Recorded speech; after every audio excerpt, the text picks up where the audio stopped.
to Old Soul Podcast. Today I'm going to do a K-drama recommendation / K-show, and this show that I will be giving a brief summary about is The Light Shop, and I will put the original Korean title somewhere for those who want to see what that original title is. Obviously, with this being a K-drama, I watched this in subtitles, translations, and so there might be things that I miss culturally or via language, but nonetheless, I really enjoyed this K-drama. And I will note that if you have seen the K-drama that I've also recommended, maybe not in a video, but just like a quick little snippet of recommendations, this was from the same creators of the show Moving, which was also a K-show, K-drama, and it was really good. So the one thing that I want to talk about in regards to The Light Shop, IMDb describes it or summarizes it as the living and the dead intersecting as this world and the afterlife are connected through a store selling lighting. The setting is sort of this in-between world that sort of looks like a neighborhood where the sun never comes up, and you see people that look like people, but they're actually ghosts. And you can tell by the little things that they do that are different, or the things on them or the way that they look that's slightly different, that you might not notice at first, but you notice after a while. Apparently there are only 8 episodes, and this was just released in 2024, so it is very new, currently streaming on Hulu and I think Disney+. And there are several characters.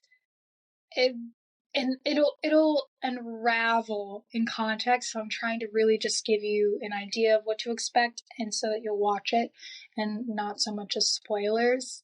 But the root of the film is how I suppose the world exists, with people that are human and the weird oddities and the questions of the afterlife.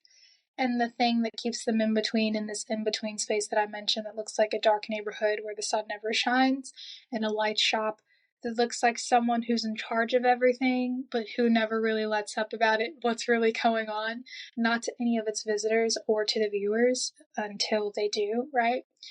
And how people end up in this place, how that varies, but the take that the director decides to have really has all of these people in this space during the same time for a very specific reason or a specific event that takes place.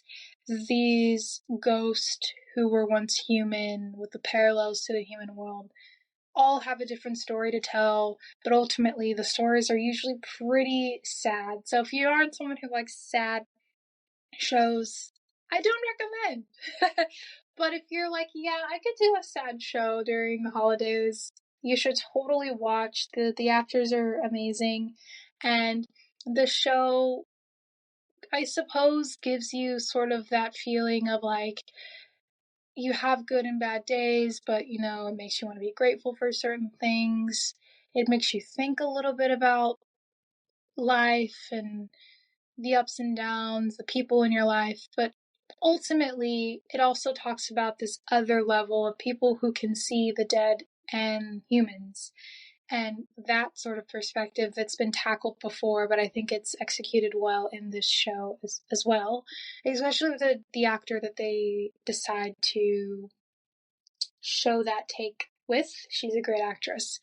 And so the unknown, the scary, really, it does feel like a horror film sometimes, I'm not gonna lie. I was definitely really scared until I got more context, and then I was like, it's scary, yeah, but also like just so sad that I get it.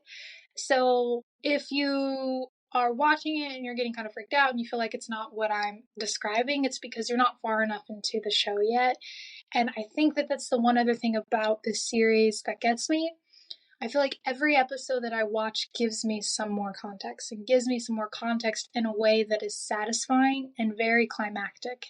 If anything, I want more episodes, and I want there to be a season 2. And I just think that everyone should go watch it. It's so good. It's so good. And it's the type of writing and direction and acting that I feel like a lot of shows are lacking. And it makes sense that it is so well done because it's the creators of Moving. So it's wonderful. So yeah, I recommend The Light Shop. I hope that my little bit of snippets were enough to get you to go watch it. And again, there is a level of horror in this, and there is a lot of sadness. So just be prepared for that. Thank you.